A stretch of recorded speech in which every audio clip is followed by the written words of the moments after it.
Now, this next feature is to encourage more young writers to come on the scene. Now, remember the likes of Wole Soyinka, Chinua Achebe, and what have you. They wrote very fantastic plays when they were young, between 20, 25. They were already churning out fabulous plays. And this competition hopes to discover more young stars.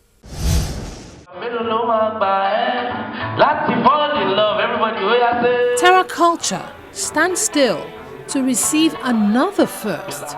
The art lovers here anticipate that it will be the first of many more to come from the brains behind Beeta Universal Art, who have organized a competition that intends to get more people to fill the shoes of Olarotimi, Wole Soyinka, Zainab Alkali, Chinua Achebe, just to mention a few, who began churning out fabulous scripts in their youth. While many call for a bridge in the generation gap, others think that there is a lot of talent in Nigeria. It's just a platform to express what is needed. People still read and write in Nigeria, but they're just doing it differently.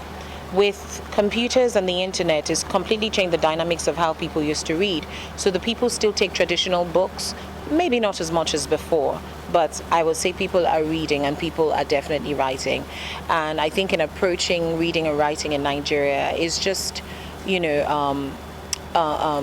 having a completely different dynamic. You have to understand that the culture of reading has definitely changed, and the culture of writing has definitely changed. So you need to understand why it has changed, how it has changed, and approach it from that point of view to get to young people. In Nigeria, there is a huge creativity. Many people want to express themselves. Many people have a lot to say, but unfortunately they don't have so many places where they can express themselves. Then I think it's very good to start very early this competition for people to have a chance to fulfill their dreams.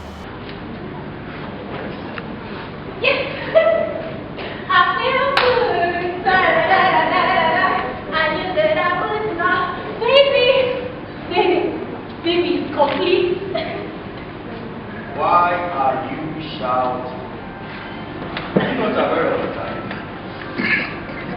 I'm sorry, my book is complete. I've finished it. This drama sketch, titled Afyong's First Play, aptly captures what this event is about: to encourage more young hands to tell the Nigerian story.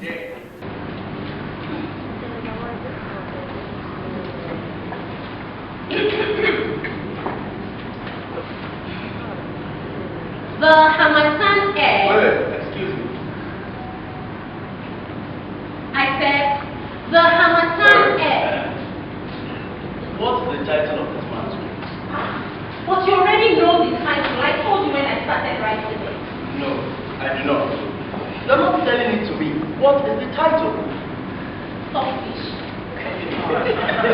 The play opens with a conversation about a wife who is an aspiring writer and her husband who is picking holes in her newfound passion. But you know that I'm not some kind of film person. Clearly you know. I am just an author. I am just an authoress trying to get her husband to read her first manuscript. Alright. See, you can tone down the unnecessary hysteria, okay? Come on, try, read. Read, honestly. The Hamatan Air. Come on, speak up. Clear voice, enunciate. The Hamatan Air arose into QD. I'm so sorry.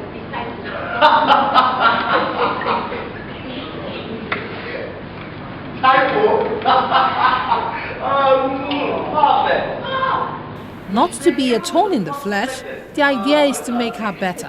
So every line and every word is scrutinized over and over again. Don't worry. Ready? Come on, please. I'll listen to you. Please. The Hamatan Air rose something belonging to you. Feeling has come. The ideal good morning to this mundane Monday.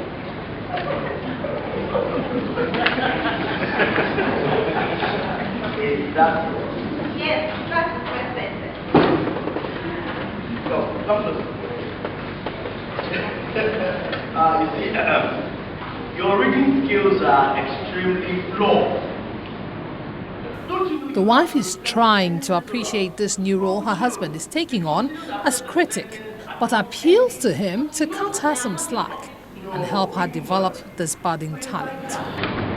Are you going to read this novel? Madison. I'm an air. Yes, what's right? It's just all in a sentence. Are you going to read it? Well, it depends. If that's not the only title. Because the beginning of the book says a lot about the rest of the book and the authoress.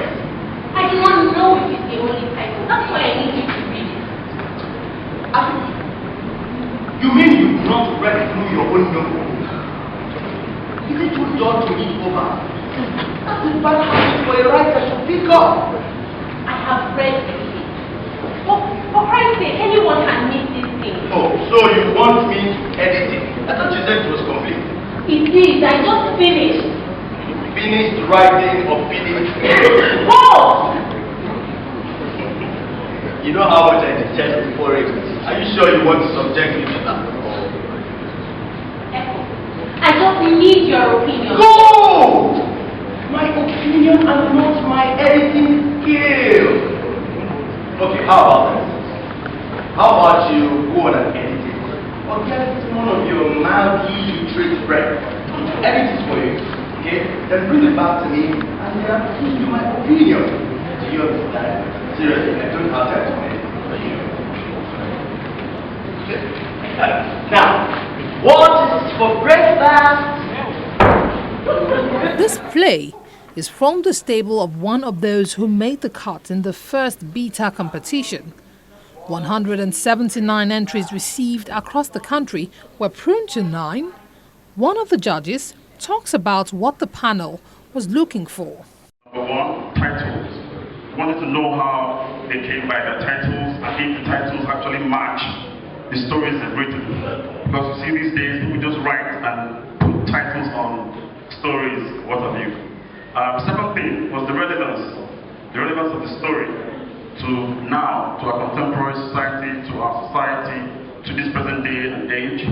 The third one was characterization, how the characters in the play developed, how they were relevant to each other, how they played off of each other. Also looked at the theme / conflict, because the development of conflict in the play is very critical. This platform is an opportunity to reward hard work and for those who do the grind to actually see how it all comes together on stage.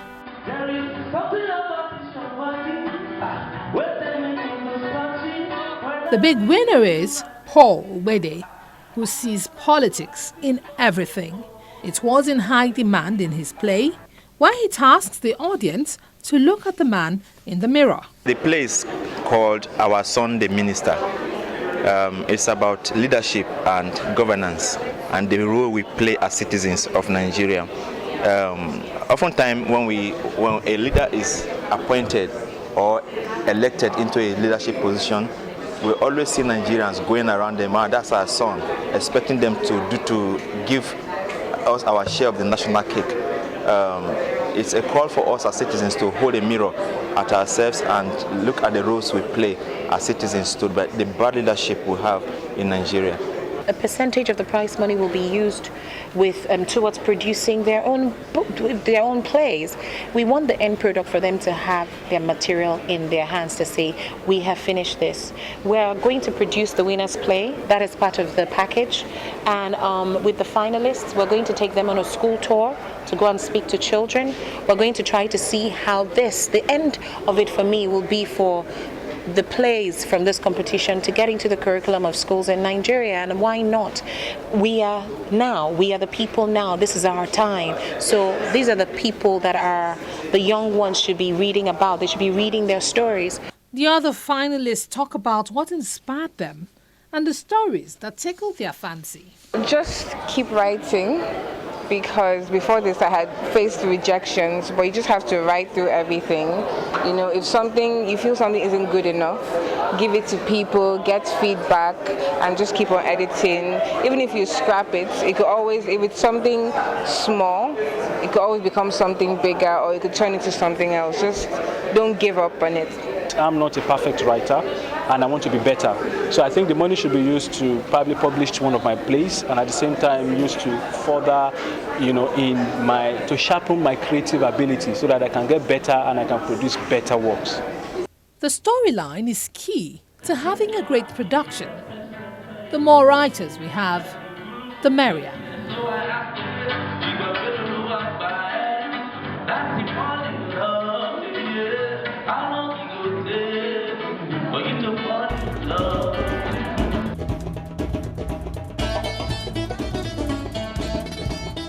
Always remember, you are what you read. Were you expecting me to say eat? No, not here, definitely. But do stay tuned because we have so much more where that came from. In a moment, join us again.